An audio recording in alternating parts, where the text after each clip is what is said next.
Good morning, children. Sairam. Children, today I'm going to start the next chapter of our book, Indian Economic Development. That is chapter number 9, and the name of our chapter is Rural Development. Children, this is the first video of this chapter, and in this video, we are going to learn first what is the rural development. We are going to learn first the challenges of rural development, the lingering challenges of the rural development, and at last we are going to learn the emerging challenges of the rural development. So children, let us start with the first topic, that is introduction of rural development. Children, in the last chapter, up till we have learned that in India, the majority of poor people lives in the rural areas where they do not have access to the basic amenities of life. We do have learned that our country's total population, around 21.9%, that is all around 22% of our country's population lives in below the poverty line. So children, in the last chapter, that is the poverty, we have learned how is the poverty in our country being measured, and we do have learned the various classification of a poor, like who are the poor or who are the non-poor. We do have learned the various categories of like the poor people, and we do have also learned the various kinds of poverty, that is the relative poverty and the absolute poverty. And we do have learned the various measures and the various measures, the poverty alleviations program being adopted by the government so as to eradicate the poverty from our country. So children, in the present chapter, in the rural development, this chapter, we are going to learn how we can develop our rural sectors, and whatever the problems we are facing previously in that chapter. So children, we do have learned that almost 21.9% of the country's of the country's population was living below the poverty line. So this is such a percentage where the peoples are not able to fulfill the basic amenities of life, and that basic amenities of lives are like food, shelter, clothes, education, health. So we can also say that the real progress of a country is possible only when the rural areas and the rural people are developed, so that overall growth of India can be achieved. So now we are going to learn first what is the rural development. Children, rural development refers to a continuous and comprehensive social economic process attempting to improve all aspects of rural life. In India, as we all know, agriculture is a main source of livelihood in the rural areas, where more than two-thirds of the country's population is depending on it. So development in agriculture will contribute to the betterment of rural areas and rural people. So the term rural development includes not only the agricultural development, but it also involves all those aspects which improve the quality of a life of a people. So it aims at improving the economic as well as the social condition,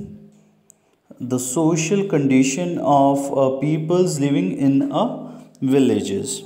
So in this chapter, children, we will discuss the credit and the marketing facilities for the rural people. We do have learned. We will also learn the diversification of the agricultural activities, the organic farming and its significance in the sustainable development. Children, rural development means an action plan for the social and the economic growth of the rural areas, and this action plan is to focus on the lingering and the emerging challenges in the rural areas. The principal lingering challenges are like the challenges of the rural credit, challenges of the rural marketing, and the emerging challenges basically includes exploring options of sustainable livelihood other than the farming, and the challenges of the organic farming. So, rural development also aims at comprehensive changes and improvement of the rural life in all aspects. So, children, let us learn first the lingering challenges of the rural sectors.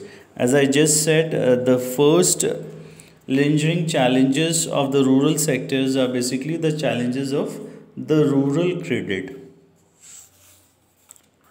Children, growth of rural economy basically depends on the timely infusion of capital. So, to realize the higher productivity in the agriculture as well as the non-agricultural sector, in agriculture, children, farmers are in strong need for credit due to long time gap between the crop sowing and realization of income. So farmers borrow from the various sources to meet the initial investments on the seeds, fertilizers, implements, and other family expenses on of marriages, death, religions, ceremonies, etc. So credit is one of the most important factors which contribute to the agricultural production, and an efficient and effective rural credit delivery system is very crucial for raising the agriculture productivity and income. So, children, there are a lot of sources of the rural credit. With growing modernization of agriculture during the post green revolution period, the requirement of agricultural credit has also increased in the recent years. So, broadly, children, there are two sources basically for the farm by which the farmers can raise loans. The first is the institutional sources, and the second is the non institutional sources. So, children, before we learn the various sources of the credit need of the farmers, let us learn the credit need of the typical Indian farmers, which are being broadly categorized into the three categories. In the first category, children, we were going to learn the short-term credit. So, children, a short term credit is basically required for the purchase of inputs like seeds.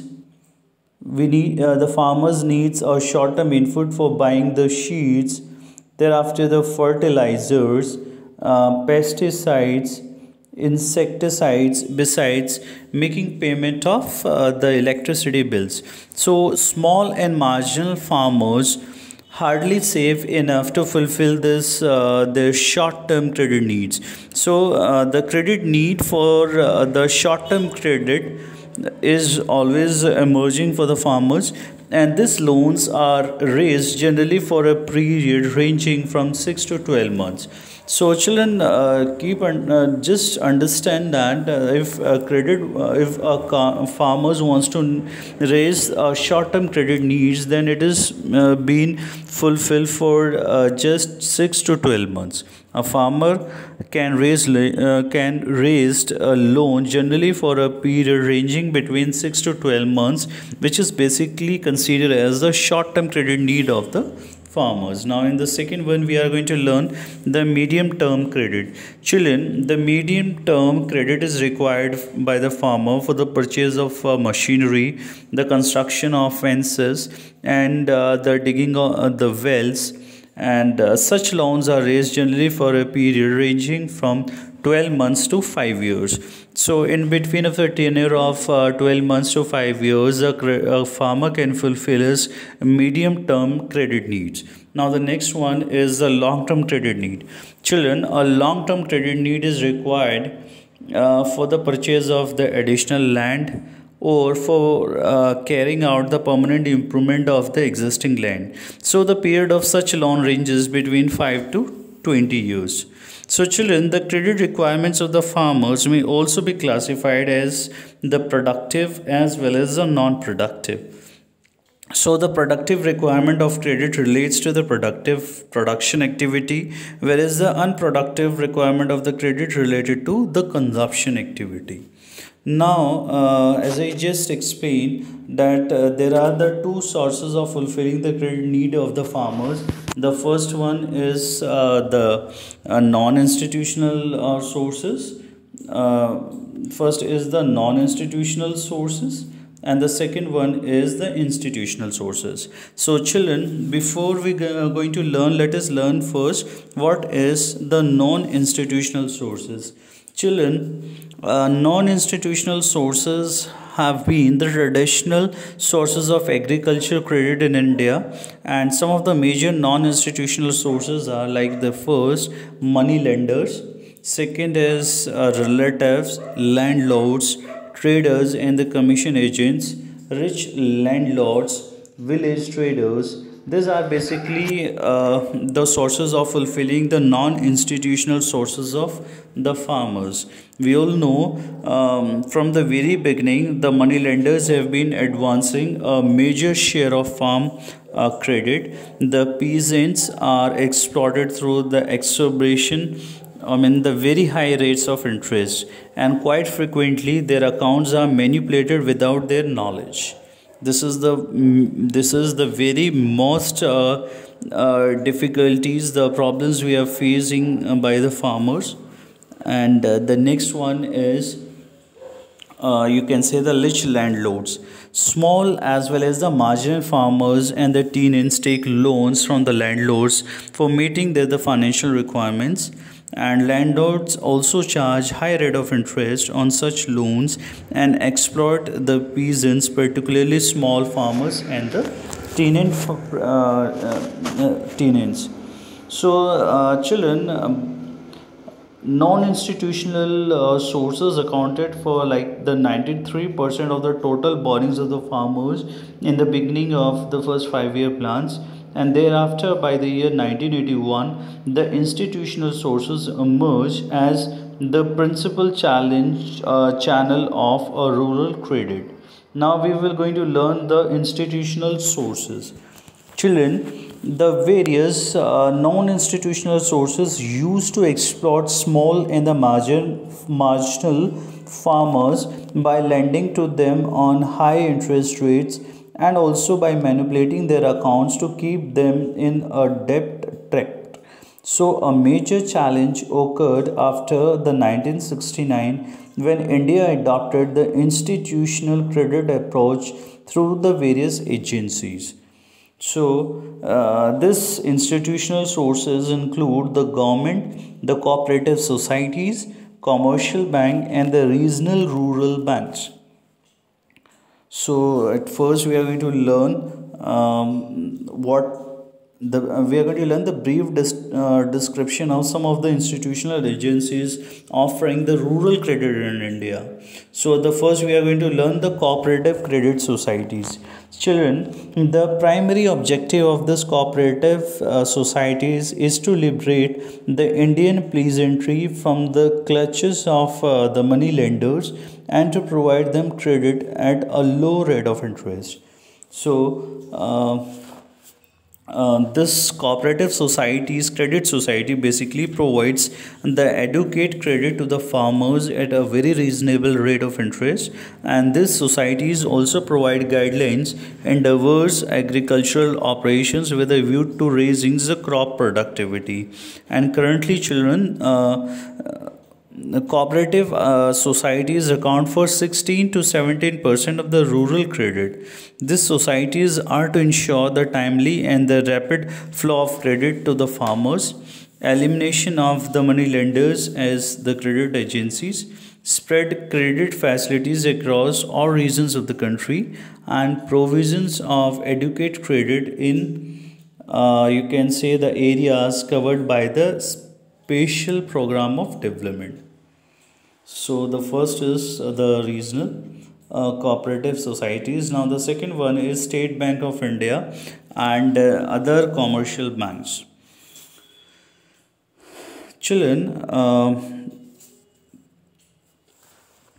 As we know, the State Bank of India was set up in the year 1965 with the focus of the rural credit.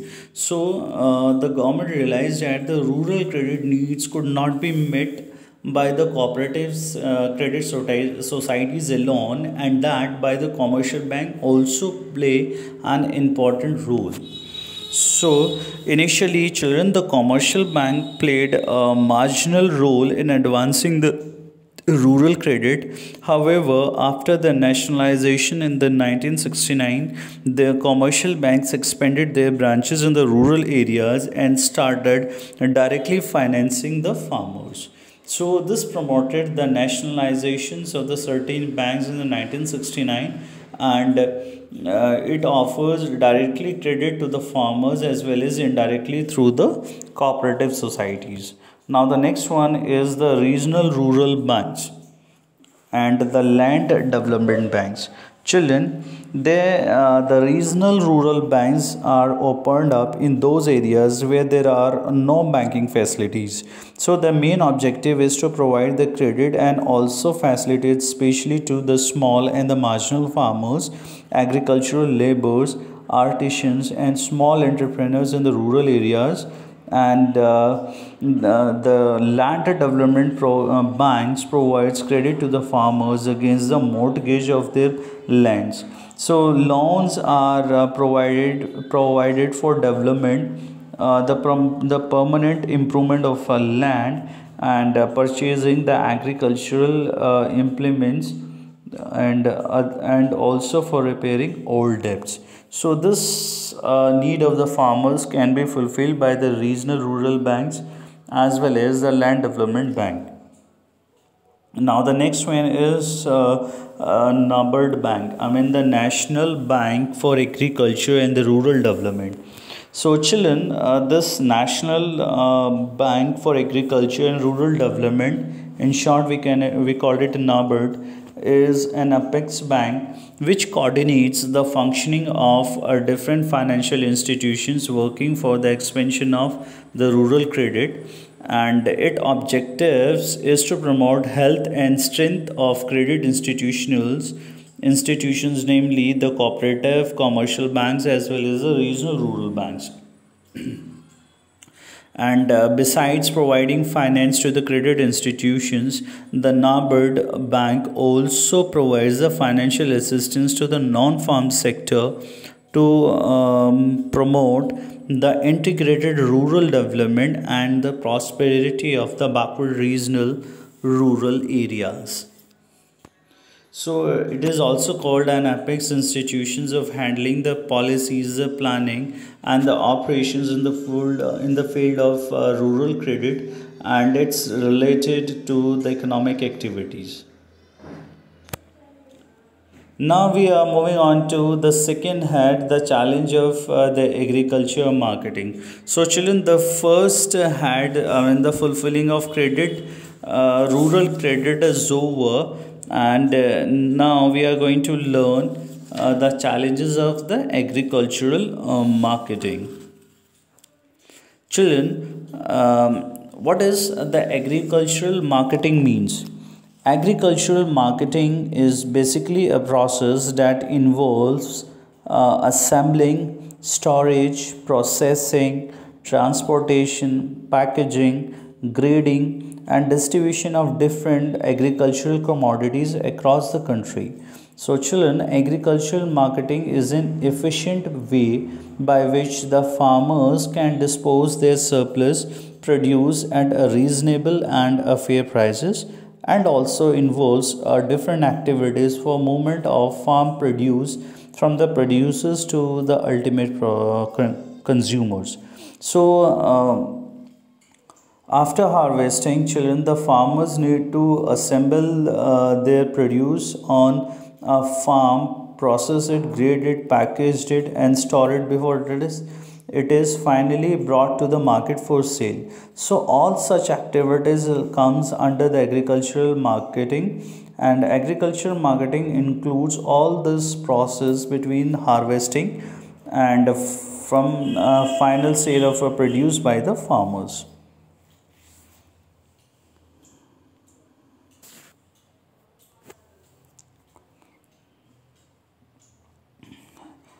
And children, there are many problems which are faced by the farmers, like first, which we call as manipulation by the big traders, the lack of modern market informations, lack of storage facilities. So all such difficulties the farmers have been facing, and that is why the agricultural marketing came into existence, which involves all such activities of assembling, storage, processing, transportation, packaging, grading, and distribution of various agricultural commodities from the producer to ultimate customer across the country. So now we are going to learn, you can say, the measures which is adopted, initiated by the government to improve the agricultural marketing. So, children, after the country's independence, the government of India adopted the following measures to improve the system of agricultural marketing. The first one is by the regulated markets. It aim is to protect the farmers from the malpractices of the sellers and the brokers. Thereafter is the infrastructural facilities, which to provide facilities like roads, thereafter warehousing. Then we have cooperative agricultural marketing societies, and at third, there is a different policy instruments like the minimum support price, the maintenance of the buffer stocks, and price distribution system. These are the various measures adopted to improve the agricultural marketing. Now, at first, we are going to learn regulated marketing. So first one is regulated markets. So children, the first measure was regulation of a market to create orderly and transparent marketing conditions. Regulated marketing markets have been organized with a view to protect the farmers from the malpractices of sellers and the brokers. So this policy basically benefited the farmers as well as the consumers. And for doing so, however, there is still a need to develop around about 27,000 rural periodic markets as regulated marketplace in order to realize the full potential of rural markets. So, children, the regulated rural markets have been established with where the sale and purchase of the produce is monitored by the market committee, including the representatives of the government, farmers, and the traders. Market system is made transparent with a strict vigil to use of the proper scales and weights. Now the next one is the cooperative agricultural marketing societies.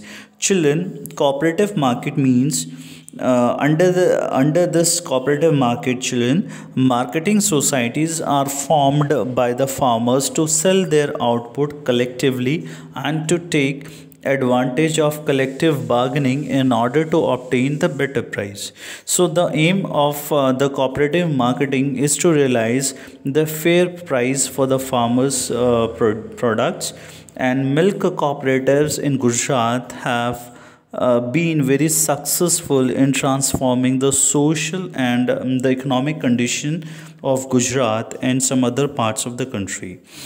However, the cooperative societies have received a setback during the recent past because of inadequate coverage of the farmer members, lack of appropriate link between the marketing and the processing cooperatives, and inefficient financial management. So these are basically the problems we do face in the cooperative marketing. So the government is encouraging basically the formation of the cooperative agricultural marketing societies. As member of this societies, farmers find themselves better bargainers in the market, getting better price of their produce through the collective sale. Now the next one is process of warehousing. Children, warehousing means basically with a view to avoiding the distress sale, children, you can say the government is offering warehousing facilities to the farmers. Central and the state warehousing corporations are the principal government agencies offering storage space to the farmers. As we all know, as we do not have better storage facilities, that is why the majority of farmers' crops were destroyed just because of any kind of fungus or any kind of any seasonal infect of which has affected the crops of the farmers. So therefore the government has made central and the state warehousing corporations in order to storage help the farmers to sell their product at a time when the market price is very lucrative. Now the next one is subsidized transport for for the better agriculture marketing, children. Railways are offering the subsidized transport facilities to the farmer to bringing their produce to the urban markets where often they can get a better deal. Now the next one is dissemination of informations. Children, the electronic media and the print media inclusively engaged in offering the market related informations to the farmers, which are particularly informations which is related to the price behavior in the market. So this help the farmers in deciding how much to sell and when to sell. And the last one is MSP. MSP is the minimum, you can say minimum support price. Children, to safeguard the interest of the farmers, the government fixes the minimum support prices of agricultural products like wheat, rice, maize, cotton, sugar cane, pulses, etc. Such a price may be regarded as an offer price at which the government is willing to buy any amount of grains from the farmers. So, this minimum support price, in short, we can call it MSP, is an important step initiated by the government to improve the agricultural marketing system. And MSP is an assurance to the farmers that their produce would be purchased by the government at a very specified prices. And the farmers are afraid to sell their produce at a prices higher than MSP in the open market. So farmers are also assured of some minimum income from the sale of this kind of crops. Now, children, we are going to learn the alternative marketing channels, which is considered as a ray of hope.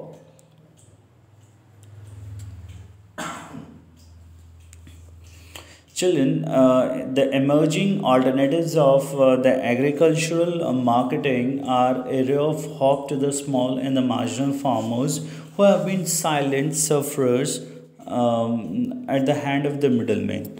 So, direct sale by the farmers to the consumer is one such channel. The state of Punjab, Haryana, and Rajasthan are launching their channel through Apni Mandi, Big Bazaar. The state of Andhra Pradesh is launching its on through Rithu Bazaars, and the state of Tamil Nadu is also launching through Ojhava Sandys. So this kind of such channel has been initiated by the different states of a country to make an alternative marketing channels to the farmers, and direct sale contract with the farmers by the national and the multinational companies like the Reliance Retails is another alternative channel of the agricultural marketing. So now we're going to learn the agricultural diversification and the market risk. Children, agricultural diversification. What do you mean by the agricultural diversification, children? Agricultural diversification, I mean, the agriculture play a very important role in the economic development, as we all know. and the majority of the rural people work on land, and there is a greater risk in depending upon on agriculture. So the need of need for diversification arises because there is a greater risk in depending the exclusively on the farming for the livelihood, and to provide the productive sustainable livelihood options to the rural areas.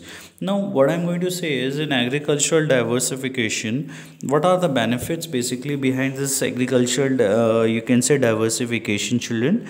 Much of the agricultural employment, as we all know, agricultural employment activities are concentrated in the kharif seasons. So during the rabi seasons, it becomes difficult to find gainful employment in the areas where there is an inadequate irrigation facilities. So diversification into some other sectors is very essential, as it to provide the supplementary gainful employment, and second is to enable them to earn higher level of income, and the third to enable the rural people to overcome the poverty and other troubles. So these are basically the benefits of the agricultural diversification. So the second is the diversification of production activities employment. This I have already clear. Now the third emergence, we are going to learn the emerging challenges of the rural development. The employment outside the agricultural.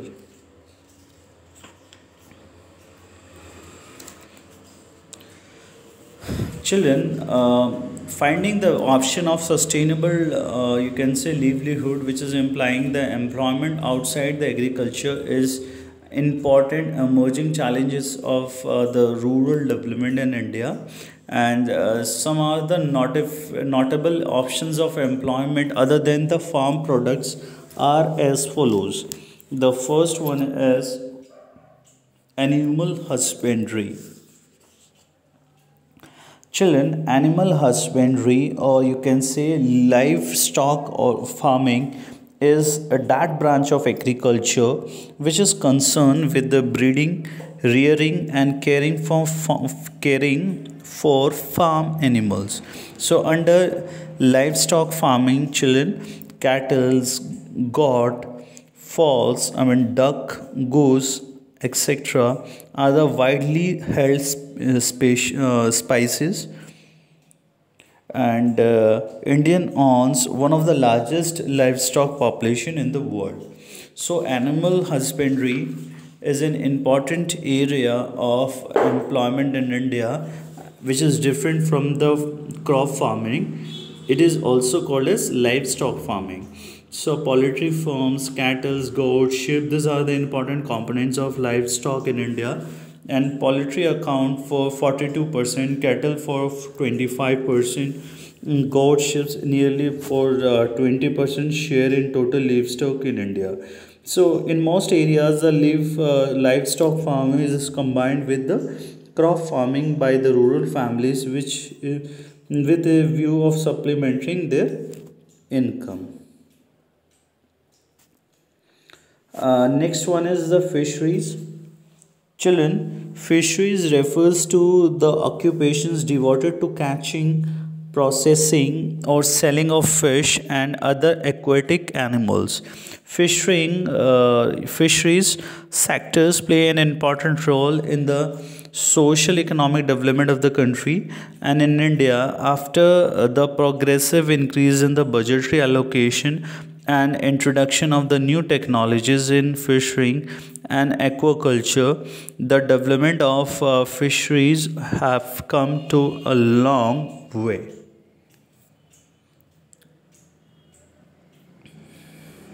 Children, fishing communities continues to be as one of the most backward communities in the country, and widespread indebtedness of the fishing communities makes fishing a vulnerable occupation.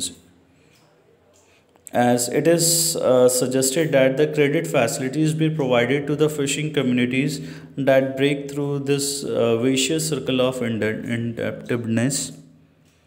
And there are a lot of problems we are facing too in fishery, which is you can say a large share of fish worker families are very poor.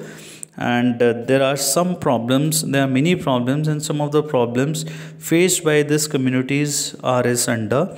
First is the widespread underemployment, low per capita income, absence of mobility of labor to other sectors, and high illiteracy rate and indebtedness. So you can say problems like overfishing and pollution needs to be regulated and been controlled. Now the next one is horticulture. Children, horticulture refers to the science or an art of cultivating fruits, vegetables, tuber crop, flowers, medicinal and aromatic plants, spices, and plantation crops. So these crops play a very vital role in providing food and nutrition besides addressing employment concern. So India has adopted horticulture as it is blessed with with a varying climate and the soil conditions, and it is an important sector for the potential diversification and the value addition in agriculture. So, children, presently, as we all know, India is the second largest producer of fruits and vegetables in the world, and we are emerging as a leading producers of mangoes, bananas, coconut, cashews, nut, and a variety of spices. So, children, shifting to horticulture farming has reduced to a economic vulnerability of the small and the marginal farmers, and this has opened up the new avenues of employment for the women folks in the rural areas as well. So, now the next one is the cottage and the household industry. Children, cottage, and you can say the household industries. Industries have been a traditional source of non-farm, you can say, non-farm production activities in the rural areas, and traditionally children these industries have been dominated by the activities like spinning, weaving, dyeing, and bleaching. So with the growth of urban textile industry, these activities have been hit hard in the very rural areas.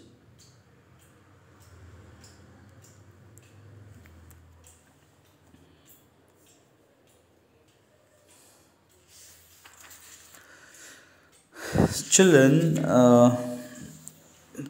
so these are basically the chapter what we have learned in the rural development. So if we're talking about all the evaluation and appraisal, children, the rural sectors will continue to remain backward until and unless some specular changes occurs. So some of the changes which need to be taken for the development of the rural sectors that can be take into the considerations are as follows. First, we can say stress on diversification. So children, the first thing is there is a need to make the rural areas more vibrant through the diversification into the dairying, poultry, fisheries, vegetables and fruits. Then the second is rural and urban linkage. So the children, there should be a sufficient steps should be made to link up the rural production centers with the urban and you can say the foreign markets to realize the higher return on the investment for the products. The third one, what could I suggest is the better facilities. The proper effort should be made to develop the infrastructural elements like the credit and the marketing, you can say need of the farmers. the state agricultural departments. Farmers friendly agricultural policy should be made so that the farmers should be happy with the policies adopted by the government, and the constant appraisal and dialogues between the farmers group. So the aim is to achieve overall full potential of the rural sector. The fourth and the last one is what I could suggest is the more emphasis on the sustainable development. So, children, there is a need to invent or procure the alternative set of eco friendly technologies that lead to the sustainable development in the different circumstances. So I hope children in today's video we do understand all the various problems we could have facing in the agricultural sector as well as the rural sectors, and we are going to adopt all such policies, all such steps for fulfilling the credit need of the farmers and to give them uh, a good area of doing agriculture. As in the current scenario you are watching that the farmers are you can say they are going through with so much of troubles. They have approached to the government around for the minimum support price, and there are a lot of you can say the wants of the farmers which they want it to be fulfilled by the government. So these are the various problems we do are facing in a current scenario. So children, I hope all the various topics which is related for the rural development of country, I think I should have explained it. And children, if it is any doubt which is not clear to you, then kindly contact me so that I can give a better resolution of your query. So I hope children today's video will get you understand the various concepts of the rural development in our country. We do have learned the various problems we could have facing in this areas, and there are a lot of steps what should be taken up, the measures should be taken up to improve their social economic welfare of the farmers. So children, thank you so much for watching and have a nice day in Sairam.